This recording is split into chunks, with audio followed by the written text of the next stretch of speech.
Muy bien, pues en esta mañana quiero compartir con ustedes una reflexión de la palabra de Dios. El título al mensaje es Un evangelio creíble y está basado en 1 de Tesalonicenses 2, del 1 al 12. Leí en una empresa de cartelería que se dedica a hacer pósteres y demás, un eslogan que me pareció interesante. Decía: la credibilidad se fundamenta sobre todo en el ejemplo. Por eso la mejor manera de decir es hacer. Y creo que encaja bien con lo que en esta mañana vamos a ver acerca de la credibilidad a la hora de transmitir o compartir el Evangelio.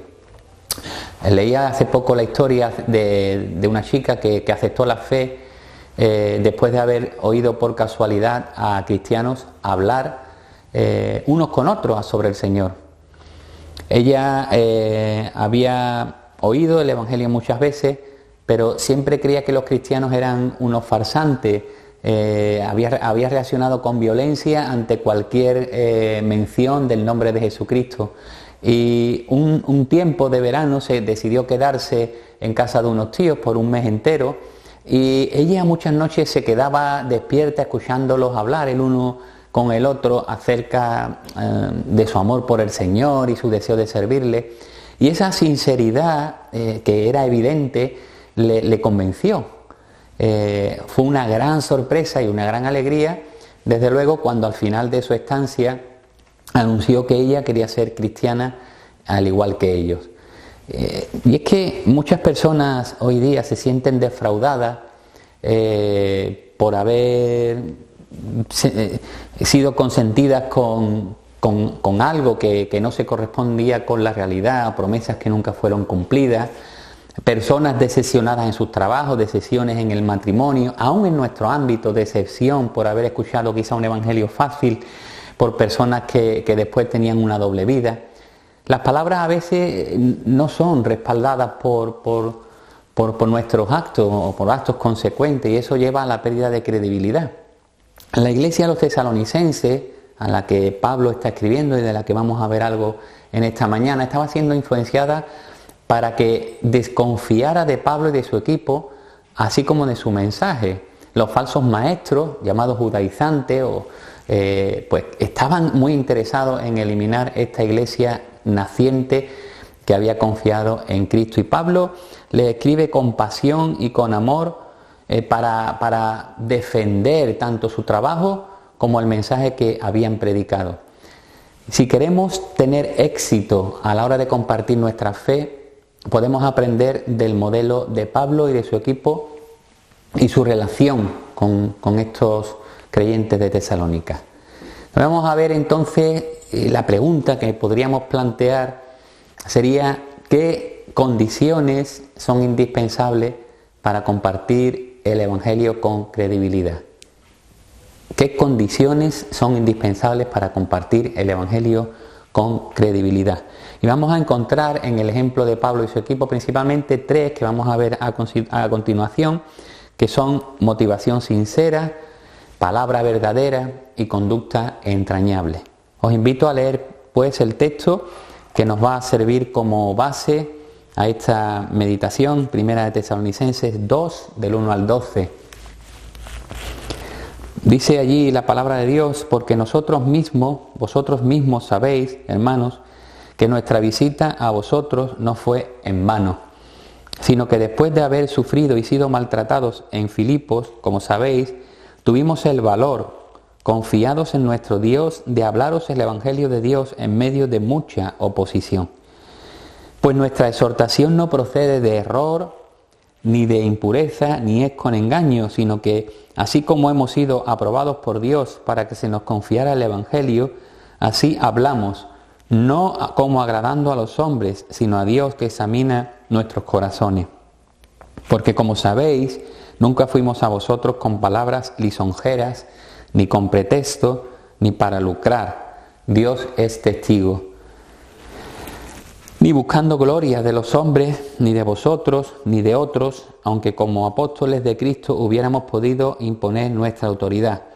Más bien demostramos ser benignos entre vosotros, como una madre que cría con ternura a sus propios hijos. Teniendo así un gran afecto por vosotros, nos hemos complacido en impartiros no solo el Evangelio de Dios, sino también nuestras propias vidas, pues llegasteis a sernos muy amados. Porque recordáis, hermanos, nuestros trabajos y fatigas, cómo trabajando de día y de noche para no ser carga a ninguno de vosotros, os proclamamos el Evangelio de Dios. Vosotros sois testigos, y también Dios, de cuán santa, justa y irreprensiblemente nos comportamos con vosotros los creyentes. Así como sabéis de qué manera os exhortábamos, alentábamos e implorábamos a cada uno de vosotros, como un padre lo haría con sus propios hijos, para que anduvierais como es digno del Dios que os ha llamado a su reino y a su gloria. Que Dios bendiga esta palabra y su reflexión en medio de nosotros. Vemos entonces estas tres características que he mencionado, la primera de ellas, que es la motivación sincera, primera de las condiciones, que son necesarias para impartir, para compartir de manera efectiva en nuestro testimonio, el Evangelio al que hemos sido llamados a hablar. Esta motivación la vemos en estos primeros versículos, los dos primeros versículos, dice ahí el texto: pues vosotros mismos sabéis, hermanos, que nuestra visita a vosotros no fue en vano, sino que habiendo sufrido y habiendo sido maltratados en Filipos, como sabéis, tuvimos confianza en nuestro Dios para proclamaros el Evangelio de Dios en mucha oposición. Esta motivación se demuestra de tres maneras principalmente. La primera, vemos que ellos eran testigos de primera mano. Dos veces en estos versículos se repite la palabra sabéis. Igualmente en el versículo 5 del capítulo 1 y en los versículos 5 al 11 de este capítulo 2. Así que vemos que no solo eran las palabras de Pablo, sino que había una evidencia cierta. En segundo lugar, estaba esta motivación basada en el amor. Fijaos, esta segunda parte del versículo 5 lo demuestra ahí, como dice que como sabéis, y a pesar de la lucha y de la oposición, el versículo 2, cuando fuimos a vosotros en medio de esta oposición, sí que es otra prueba que manifiesta su verdadera motivación. La oposición, la lucha que vemos aquí, que en medio de la cual estaban los tesalonicenses y también Pablo, no fue impedimento para que ellos pudiesen acercarse de manera sincera, y la motivación principal fue su amor hacia ellos y hacia Dios, ¿no? En tercer lugar, se manifiesta también esta motivación porque vinieron dando en lugar de buscar recibir. Dice el verso: nuestra visita a vosotros no fue en vano. Este versículo se puede traducir mejor atendiendo a manuscritos originales en el griego como: nuestra entrada a vosotros no fue con las manos vacías. Así que estamos de acuerdo, seguro, de que personas con este talante y motivación tienen mayor probabilidad de abrir puertas y de preparar el terreno a la hora de poder transmitir el mensaje. Pienso que nuestros mensajes a veces pueden parecer a los demás muy teóricos y superficiales, pues porque nuestra motivación quizás no sea la correcta. Yo me preguntaba, y os pregunto, ¿cómo valora la gente que tenemos a nuestro alrededor nuestro tipo de relación? Se cuenta de un viajero en la antigüedad que se encontró en uno de sus viajes una piedra preciosa y la guardó en su talega. Un día se encontró con otro viandante por el camino, y al abrir su talega, mientras estaban charlando para compartir con él sus provisiones, el nuevo viandante vio la joya y se la pidió. El primer viajero se la dio sin más. Así que este segundo hombre le dio las gracias y se marchó lleno de gozo con aquel regalo inesperado de la piedra preciosa, que bastaría para darle riqueza y seguridad para todo el resto de sus días. Sin embargo, pocos días después volvió en busca del extraño viajero, lo encontró, le devolvió la joya y le dijo lo siguiente. Dice: ahora te ruego que me des algo de mucho más valor que esta joya. Dame, por favor, lo que te permitió dármela a mí. Bueno, yo me quedo impresionado, ¿no? Este hombre descubrió que no era tanto el valor de la joya, sino la motivación que tenía esta persona. Había algo detrás que le impulsaba a hacer este gesto tan maravilloso, ¿no? Así que una motivación sincera es percibida por los que nos rodean. Y sin duda es la primera condición indispensable para allanar el camino y avalar la credibilidad del Evangelio. Motivación sincera. La segunda condición es una palabra verdadera. Versículos 3 al 6, ahí habla el apóstol Pablo, dice: nuestra exhortación no procede de error, ni de engaño, o sea, ni de impureza, ni es con engaño. Justamente alguien dijo que si tenemos éxito en levantar desconfianza con respecto a los mensajeros, el mensaje morirá una muerte natural. Y esto es precisamente lo que estaban intentando hacer aquellos defensores de las tradiciones judías con la persona de Pablo. Intentaban desacreditarle a él y por ende a su mensaje.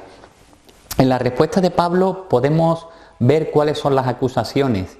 Le estaban acusando de que su mensaje procede de error, que tenía motivaciones impuras y métodos que emplean el engaño. Sin duda, los enemigos querían asociar a estos misioneros, a Pablo y a su equipo, con los muchos predicadores y profetas ambulantes de aquel entonces. Eran pseudofilósofos, hechiceros, charlatanes, estafadores, muchos de los cuales ejercían su vocación motivados por claros intereses personales, afán de protagonismo, deseo de lucro, sensualidad carnal, prestigio social. Eso era un contraste también, por supuesto, con los líderes de la sinagoga que enseñaban desinteresadamente la verdadera religión. Esto lo estaban lanzando, además de que estos falsos maestros tenían mucho carisma, lujo, venían con, de una apariencia grande, ¿no?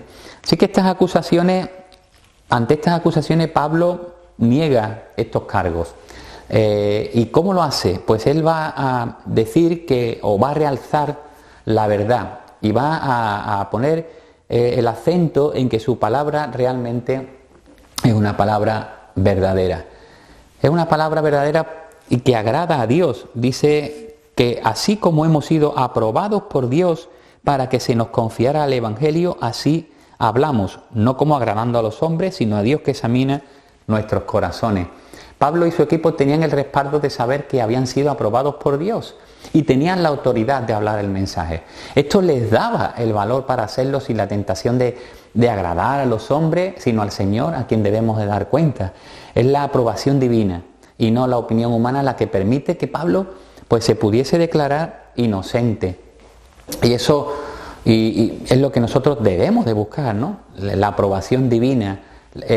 La aprobación divina es la que tiene que justificar el ministerio actual de cada uno de los que compartimos su palabra. Entonces vemos ahí que esa aprobación dice: como fuimos aprobados, así hablamos. Es lo que le daba a ellos la autoridad, la confirmación de la aprobación de Dios. También dice el versículo 5, sin lisonjas ni pretextos. Ahí lo pone. Nunca fuimos a vosotros con palabras lisonjeras ni con pretexto para lucrar. Dice: Dios es testigo. Es la misma idea del verso anterior, resaltando que no buscaba sacar provecho de sus oyentes. El vocablo traducido como palabras lisonjeras es un vocablo en griego que se llama kolakeia, que aparece solo aquí en el Nuevo Testamento. Un comentarista lo define como los métodos a la lisonja, como los métodos retorcidos por los cuales una persona busca ganar la ascendencia sobre otra, generalmente con fines egoístas. Así que no se trata pues solo del uso de palabras amables que no son sinceras, sino que estas palabras empleadas con fines interesados. Y de esto estaba siendo acusado Pablo y su equipo, y él está diciendo que nunca fue así y que Dios realmente es testigo. En tercer lugar, la palabra suya era una palabra verdadera y no buscaba su gloria personal. Dice el versículo 6, ni buscando gloria de los hombres, ni de vosotros, ni de otros, aunque como apóstoles de Cristo hubiéramos podido imponer nuestra autoridad. La fama, el honor, la alabanza y la gratitud, pueden ser consecuencia de un ministerio fiel, pero nunca debieran ser la motivación. Más bien Pablo buscaba la gloria de Dios. Ni siquiera usaba de su derecho como apóstol para obtener ayuda de los tesalonicenses. El siervo fiel aspira a escuchar la aprobación del Señor, esa aprobación de ven, buen siervo fiel, sobre poco has sido fiel, sobre mucho te pondré, ¿no? Pero prescinde de los elogios humanos. C.S. Lewis, conocido escritor, dando una conferencia como invitado en una universidad de Londres en 1944, dijo que el deseo de estar en el círculo interior, sea lo que sea esto, es uno de los grandes motivadores de la actuación humana.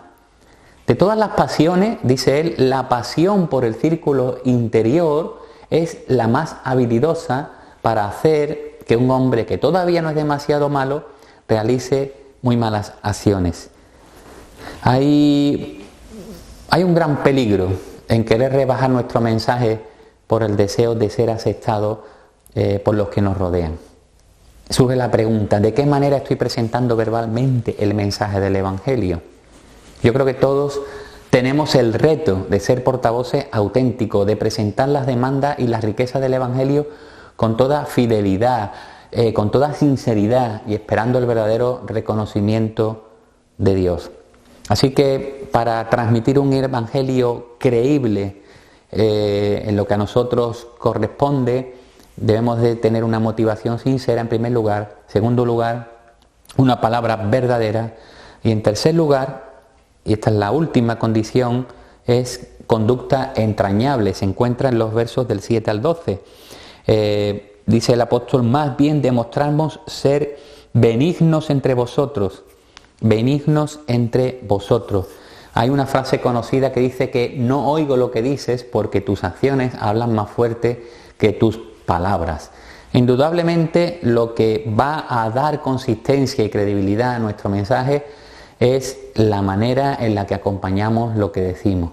Uno de los grandes problemas de nuestro tiempo es la falta de congruencia entre lo que se dice y lo que se hace. Esto crea un efecto negativo que impide a muchas personas recibir el mensaje del Evangelio, como leíamos la chica del principio. Y Pablo y su equipo fueron entre los tesalonicenses benignos, amables, con una manera de conducirse de gran calado entre los que les rodeaban.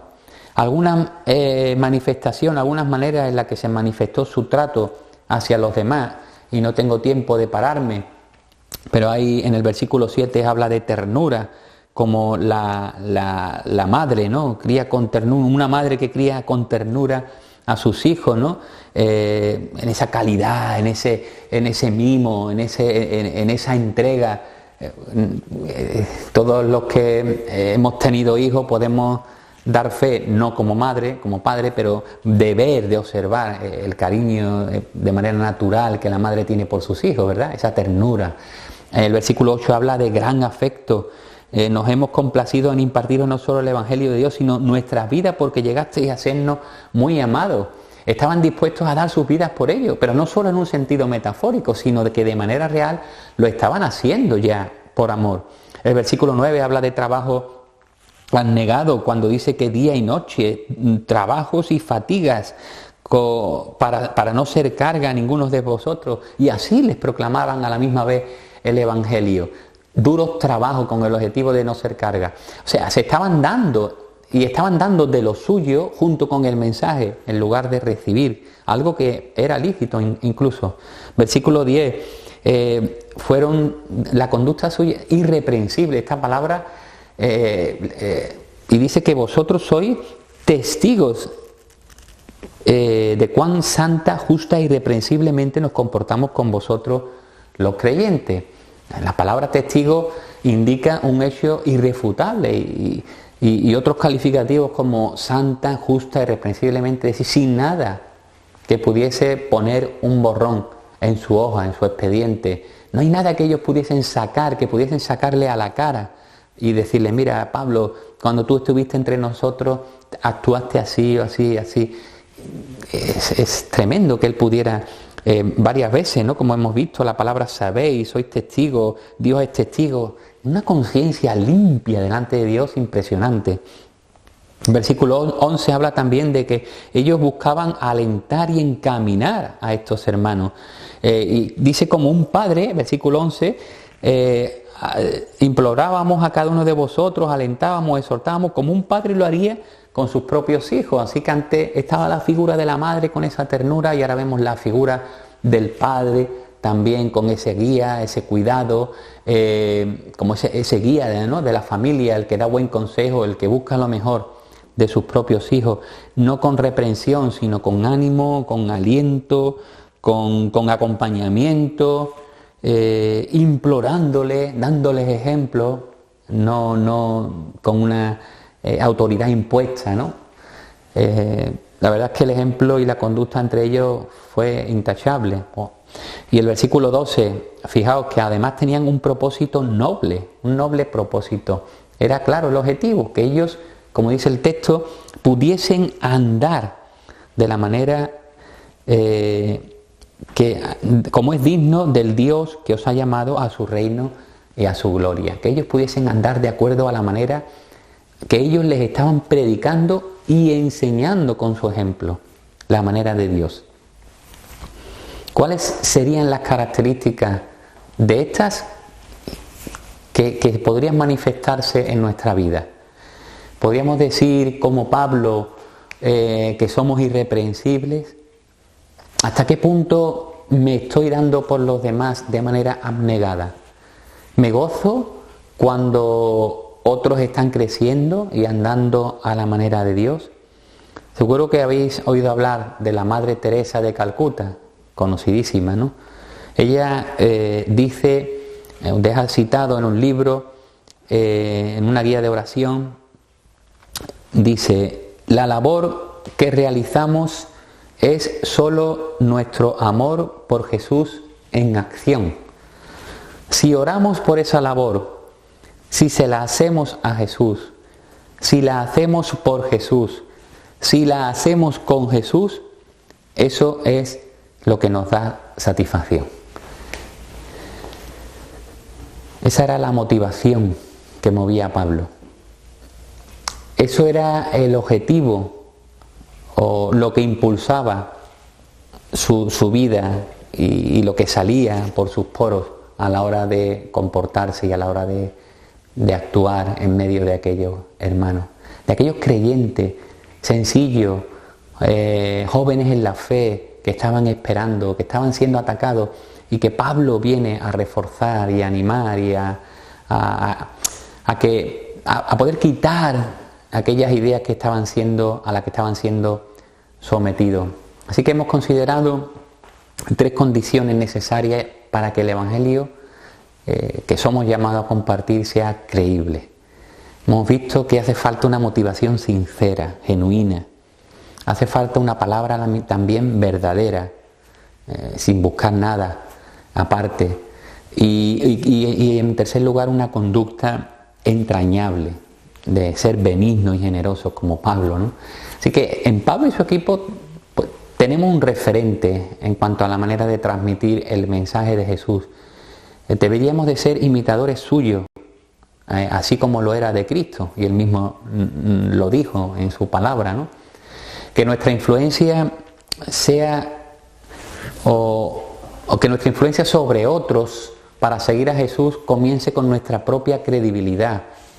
Que con ellos puedan creer, o que ellos puedan creer lo que yo creo, no porque los convenzo con una palabrería, sino con mi vida.